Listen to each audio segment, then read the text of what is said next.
حضرت عمر بن عبدالعزیز رحمۃ اللہ علیہ کے والد مصر میں ہوتے تھے، اور جناب عمر بن عبدالعزیز حضرت صالح بن کسان رحمۃ اللہ علیہ کے محدث تھے، ان کے پاس مدینہ طیبہ میں تعلیم حاصل کرتے تھے۔ تو آپ نے اپنے استاد صاحب کے پیچھے عصر کی نماز پڑھی تو ایک رکعت آپ کی لیٹ تھی، اٹھ کے آپ نے نماز پوری کی تو حضرت صالح بن کسان محدث تھے، عالم تھے، حدیث پاک کو جاننے والے، وہ حضرت عمر بن عبدالعزیز سے کہہ رہے ہیں بچپن ہے اور والد مصر میں۔ انہوں نے پوچھا بیٹا کہاں تھے؟ نماز میں ایک رکعت میں نے دیکھا کہ آپ نے دیر سے نماز پڑھی ہے۔ تو عرض کرنے لگے میں حضور کنگھی کر رہا تھا۔ بعض بچے آئینے کے سامنے کھڑے رہتے ہیں، پھر بڑی بڑی دیر ہی کھڑے رہتے ہیں۔ کنگھی کر رہا تھا تو ذرا دیر ہو گئی۔ حضرت صالح بن کسان رحمۃ اللہ علیہ نے ان کے والد کو مصر میں خط لکھا، فرمانے لگے جوانی بھی ہے، موقع بھی ہے، فرصت بھی ہے، اور ابھی بھی آپ کا بیٹا جماعت سے نماز نہیں پڑھتا۔ مصر میں خط گیا۔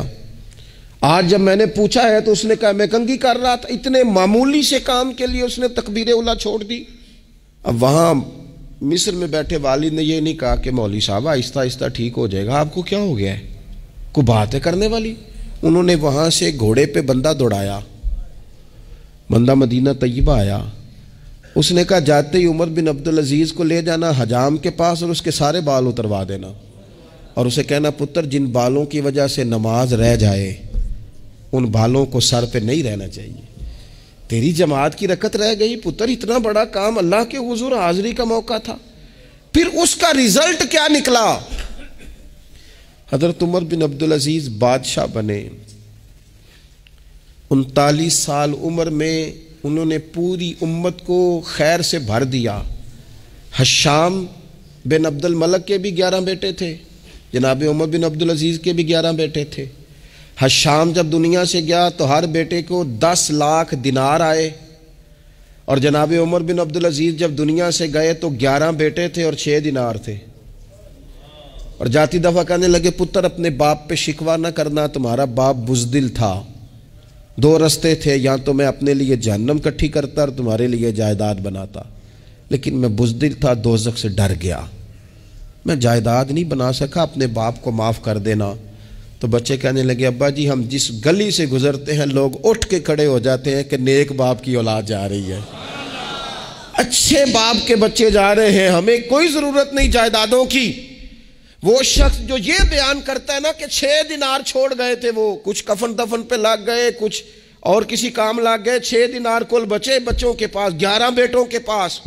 لیکن وہ شخص کہتا ہے وہ جو 10 لاکھ دینار حشام بن عبد الملک کے بچوں کو آئے تھے، وہ مسجدوں کے سامنے بھیک مانگا کرتے تھے، کیونکہ جب بچوں کو بنا اس طرح کا دیا گیا کہ کھانے میں پینے میں موج میں اڑا دیا مال، اور یہ جو 6 دینار 11 بیٹوں کو دے کے گیا، رب نے اتنی برکت دی کہ ایک ایک بیٹا ایک ایک وقت میں 100 گھوڑے مال کے بھرے ہوئے رب کے رستے میں خیرات فرمایا کرتے تھے۔